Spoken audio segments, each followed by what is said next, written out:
Chairman, we're now live. Good evening. Thank you, Mark. Good evening, everyone, and welcome to a virtual meeting of the Cabinet in the London Borough of Hillingdon. I am Councillor Ian Edwards, the leader of the Council and chairman of this meeting, which is being broadcast simultaneously on the Council's YouTube channel, Hillingdon, London. Some online housekeeping rules. Before we start, some important messages, and I'm just reminding myself here to turn mobile devices onto mute, and I haven't done that, so I'd invite you please to do the same, or turn it off, even better. Please keep your microphone muted when not speaking, and only unmute when invited to speak. And as chairman, I will invite you to do so. In terms of the technical meeting control, if any cabinet member leaves the virtual meeting partway through for a period of time, for example, for a lost connection, I will continue the meeting unless we are not quorate, which is 3 councillors. Before we move on to the agenda, I would like to do a roll call of those cabinet members present to confirm your attendance to those watching online. Please indicate you are present when I say your name. Councillor Bianco. I'm present. Thank you. Councillor Mills. I'm present, Leader. Thank you. Councillor Goddard. I'm present, Leader. Thank you. Councillor Palmer. Good evening, Leader. I'm present.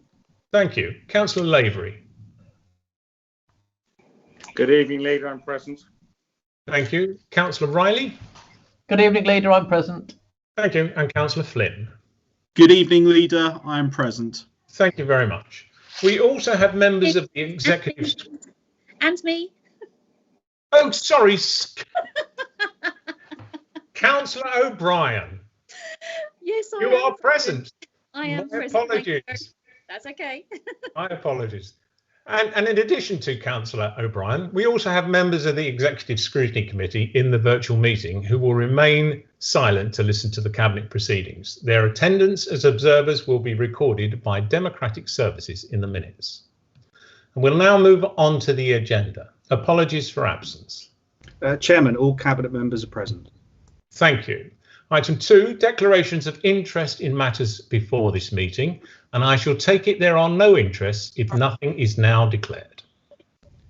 Leader, I need to declare a non-pecuniary interest in agenda item 7 as I'm a director of the Uxbridge bid. Thank you very much. Are there any further declarations of interest? Mark, please let the record show there has been one declaration. Item 3, to receive and agree the minutes of the last meeting, and I shall take the minutes as agreed unless there are any comments now. Thank you, Mark. Please show the minutes as agreed. Item 4, to confirm that there are 3 public reports on the agenda today and 2 reports in private. And I will now move to the public part of the agenda. Item 5, the report of the Social Care, Housing and Public Health Policy Overview Committee, making the council more autism friendly. And I invite Councillor Cawthorne, the chairman of the committee, to introduce the review. Thank you. Thank you, Leader. It gives me great pleasure on behalf of the Social Care, Housing and Public Health Policy Overview Committee to present the outputs and recommendations of this review, which has sought to examine Hillingdon's frontline services and the opportunities which exist to create a more autism-friendly service experience for our residents. This is something which both you, Leader, and Councillor Palmer, as my 2 immediate predecessors, will be very familiar, having steered this review at the earlier stages in its journey. Throughout the review, members made use of a range of investigative techniques and, against the ever-changing backdrop of the pandemic, embraced new and innovative means of scrutiny. The committee heard from children's services, transitions and preparation for adulthood, and about wider council service provision, including SEND and inclusion services, as well as partners such as Hillingdon Autistic Care and Support and ADHD and Autism Support, who we visited during the course of the review, you may recall. Throughout, we were impressed by the candour of the officer team, and the evident commitment to apply and build upon existing good practice consistently across a range of relevant services. On one thing I think is very clear, given impending changes in legislation and the publication of the National Autism Strategy, this report and the supporting recommendations are by no means the end of the story, rather a staging post on the road to evolving improvement of services in Hillingdon for people with autism. And for me personally, becoming involved at the tail end of the review, fresh from Cabinet, has helped reinforce my own long-held view of the value of the policy overview committees and the potential to develop their contributions to the scrutiny of service performance and standards and the supporting recommendations to Cabinet. In closing, I would like to convey my heartfelt thanks to all committee members, past and present, not least yourself, Leader, and Councillor Palmer, to our officer team and to our partners across the borough in service delivery. Thank you very much indeed. Councillor Cawthorne, thank you. Councillor Palmer, you wish to speak? Yes, please, Leader. Thank you. Thank you, Councillor Cawthorne. I'm pleased to be moving these recommendations before Cabinet tonight, especially, as you say, I was chairman of this committee when we selected this topic for review. It's good that this review has now been completed, and as Cabinet member with this under my portfolio, I'm proud to pay tribute to the work done to present it this evening. Hillingdon is always striving to ensure our residents are able to access our services, and the feedback from this review is vital in making sure that continues to be the case. With 1 in 100 people on an autistic spectrum, it is essential that our members and those delivering our frontline services understand the barriers to inclusion that some of our residents experience due to autism.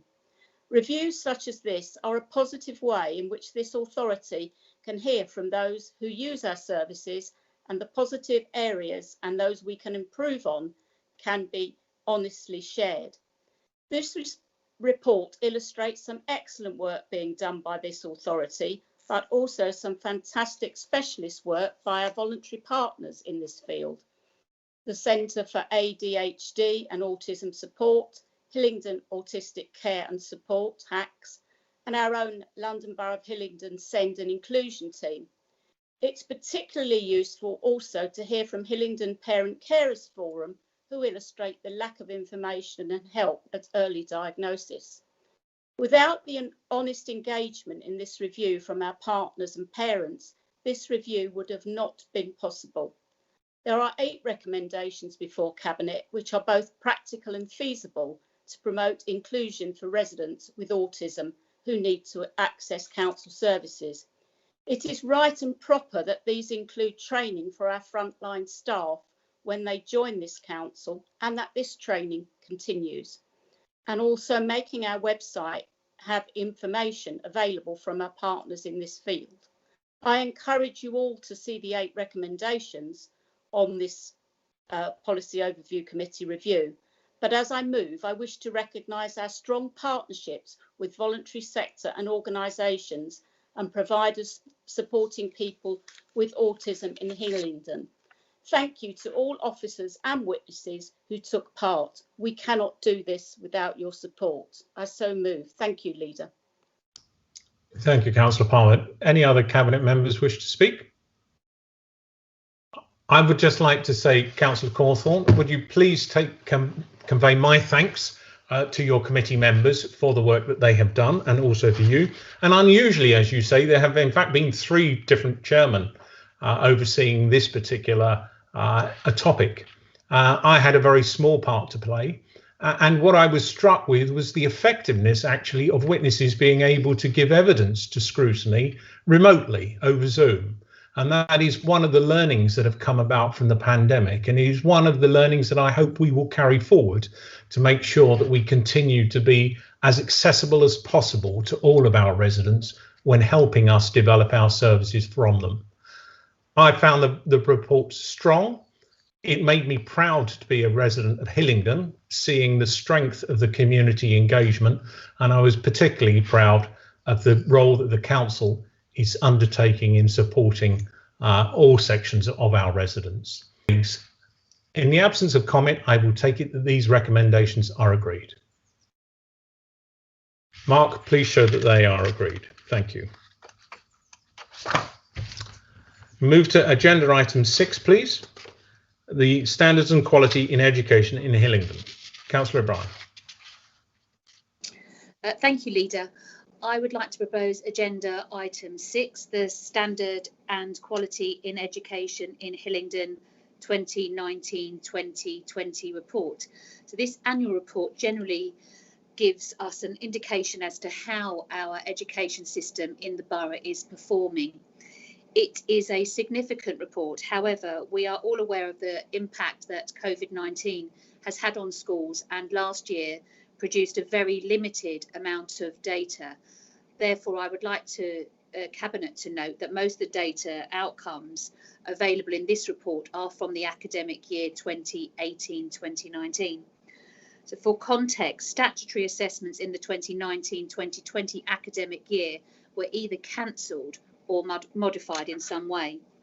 If I start with early years settings in Hillingdon, all settings are judged by Ofsted to be good or better, which is above the London average. In the primary school settings, Key Stage 1 is either in line or above the national level for all key measures, and there has been positive improvements in Key Stage 2. Therefore, Hillingdon's outcomes in this area are now securely above the national average and are closing the gap against the aspirational all London average. In secondary settings, overall results at Key Stage 4, the outcomes and progresses have both decreased slightly against the all London average, but still remain above the national averages. In the 16 to 19-year-old setting, this unfortunately continues to be an area of concern. And although there have been slight progress in those children with high academic attainment at Key Stage 5, we do not see as good an outcome for that particular group as we do in their peers that are going on to vocational education and other forms of education in the borough. We remain a really good place for apprenticeships and vocational qualifications, but not such a great place for young people getting into universities, and we will continue to challenge our schools to raise attainments in this particular area. I should add that last year's GCSE, A, S and A levels were awarded as centre assessment grades, which was a model developed by Ofqual, and this model will not be used for the forthcoming 2020-21 awards. Vocational qualifications were also used centre assessed grades. However, as students worked through the units during the year, evidence was already available to calculate the grades. And there was no national standardisation across these grades during the last academic year. Hillingdon's Ofsted inspection data demonstrates stability in 1920, with over 87% of schools overall now judged good or better. The recommendations are set out on page 42 of our paper, that the Cabinet note the comments from the Residents' Education and Environmental Policy Overview Committee and note the key findings of the report. As it is noted, I would comment that this is only a noting policy. There are no actual recommendations or decisions to come out of this. I'd finally like to thank our education officers who have worked tirelessly in this past year to help all schools with their achievements across all settings, because it has been an extremely challenging year for all of our schools. I therefore move. Thank you, Leader. Thank you, Councillor O'Brien. No other Cabinet members have indicated an intention to speak. Colleagues, unless there is a comment to the committee, this report is noted. Mark, please show the report as noted. Move on to agenda item 7, the Council Budget Monitoring Report, month 11. Councillor Goddard. Thank you very much, Leader. This is the Budget Monitoring Report for the month 11 of February 2021 of the 2020-21 financial year, and is set out on page 115 of the agenda pack. Cabinet, please, should note that I'm deferring consideration of recommendation 5 within this report, and so will not be moving this particular recommendation tonight for decision. This matter will, however, return to Cabinet in due course. Turning to the headlines of the report, as reported in earlier months, the General Fund revenue account is showing a strong and stable position. The year-to-date actual performance against budget shows an underspend of £3.8 million, and this is an improvement on the month 10 position by £134,000. As a consequence of this, the projected position on year-end balances is now £31.7 million, which is an improvement from the budgeted position of £27.9 million. We have, of course, incurred financial pressures amounting to £33.1 million in the 2021 financial year from the COVID-19 pandemic. This represents an increase of £600,000 from the position as reported at month 10. Total pressures sustained since the beginning of the pandemic amount to £34.9 million, but of course these are all being covered by confirmed central government funding. Our savings target on the General Fund for 2020-21 financial year was set at 6.4 million. And the year to date, we have now achieved 4 million of these. This reflects an improvement of £400,000 on the month 10 position. The remainder of the target of 2.4 million continues to be delayed by the pandemic, but is covered again by central government funding. There's an underspend on our capital programme within General Fund of 44.2 million, which is largely due to the effects of the pandemic. The year-to-date overspend on the schools budget now amounts to 3.1 million, which represents an adverse variance in month 11 of £400,000. That is very largely attributable to the position on the high needs block. Our housing revenue account is indicating a deficit of 1.9 million in the year, but I should emphasise that this is after making a very substantial contribution of £20.4 million to the capital programme, and this indeed represents a £155,000 favourable variance against the annual budget. I therefore move the recommendations set out in Agenda Item 7, Items 1 to 4 and 6 to 7. Thank you, Leader. Thank you very much, Councillor Goddard. Again, no other Cabinet members have indicated an intention to speak. I'd just like to say how pleased I am, of course, of the continued sound financial management that is evidenced by this report and as introduced by Councillor Goddard.